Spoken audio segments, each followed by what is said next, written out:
আবারও গুপ্তধন উদ্ধারের একটি ভিডিও নিয়ে আসলাম।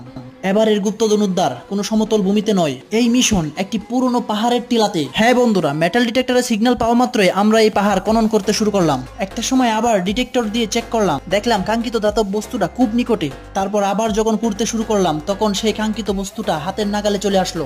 নিশ্চিত হওয়ার জন্য আবার যখন চেক করলাম দেখলাম এটাই সেই বস্তু। আর ভালোভাবে চারপাশের মাটি সরিয়ে সেই মগের মতো বস্তুটা আমি হাতে তুলে নিলাম।